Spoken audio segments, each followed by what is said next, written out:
प्यारी साध संगत जी, सभी को धन धन सतगुरु तेरा ही आसरा। प्यारी साध संगत जी, हमारी आज की साखी निंदा पर है। एक बार की बात है कि किसी राजा ने यह फैसला लिया कि वह प्रतिदिन 100 अंधे लोगों को खीर खिलाया करेगा।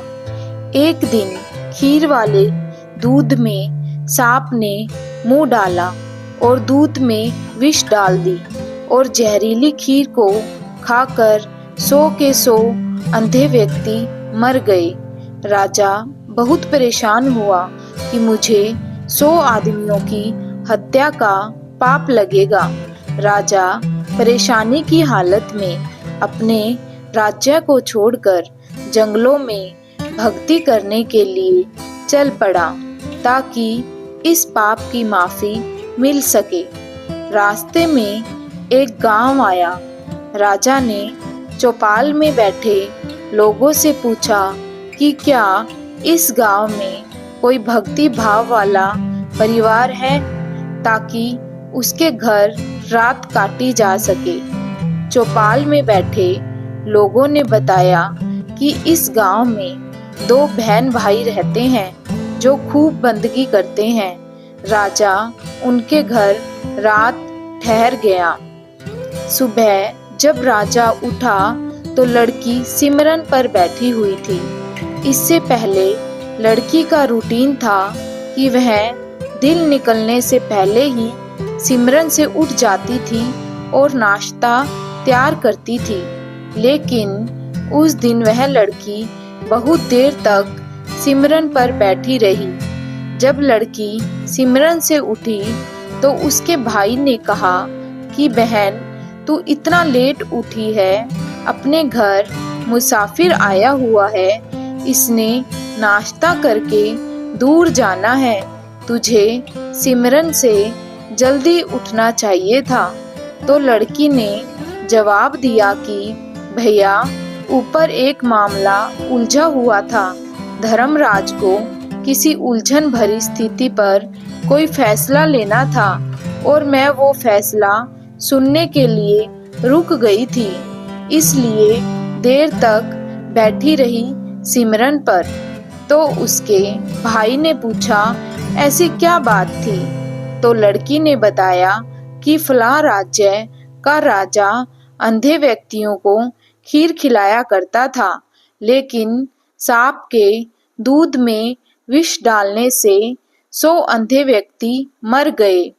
अब धर्मराज को समझ नहीं आ रही कि अंधे व्यक्तियों की मौत का पाप राजा को लगे, सांप को लगे या दूध नंगा छोड़ने वाले रसोइये को लगे। राजा भी सुन रहा था। राजा को अपने से संबंधित बात सुनकर दिलचस्पी हो गई और उसने लड़की से पूछा कि फिर क्या फैसला हुआ। लड़की ने बताया कि अभी तक कोई फैसला नहीं हो पाया था। तो राजा ने पूछा कि क्या मैं आपके घर एक रात के लिए और रुक सकता हूँ? दोनों भाई बहनों ने खुशी से उसको हाँ कर दी। राजा अगले दिन के लिए रुक गया, लेकिन चौपाल में बैठे लोग दिन भर यही चर्चा करते रहे कि कल जो व्यक्ति हमारे गांव में एक रात रुकने के लिए आया था और कोई भक्ति भाव वाला घर पूछ रहा था, उसकी भक्ति का नाटक तो सामने आ गया है। रात काटने के बाद वो इसलिए नहीं गया क्योंकि जवान लड़की को देखकर उस व्यक्ति की नीयत खोटी हो गई, इसलिए वह उस सुंदर और जवान लड़की के घर पक्के तौर पर ही ठहरेगा और फिर लड़की को लेकर भागेगा। दिन भर चौपाल में उस राजा की निंदा होती रही। अगली सुबह लड़की फिर सिमरन पर बैठी और रूटीन के टाइम अनुसार सिमरन से उठ गई। तो राजा ने पूछा, बेटी, अंधे व्यक्तियों की हत्या का पाप किसको लगा?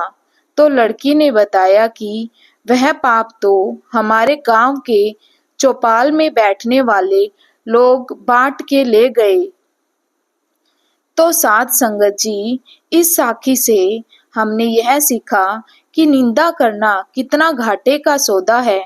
निंदक हमेशा दूसरों के पाप अपने सर पर ढोता रहता है और दूसरों द्वारा किए गए उन पाप कर्मों के फल को भी भोगता है।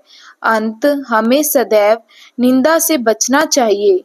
भक्त कबीर जी ने कहा है, जन कबीर को नींद सार, निंदक डूबा हम उतरे पार। तो सारी साध संगत जी, हमें निंदा से सदैव बचना ही चाहिए। धन धन सतगुरु तेरा ही आसरा।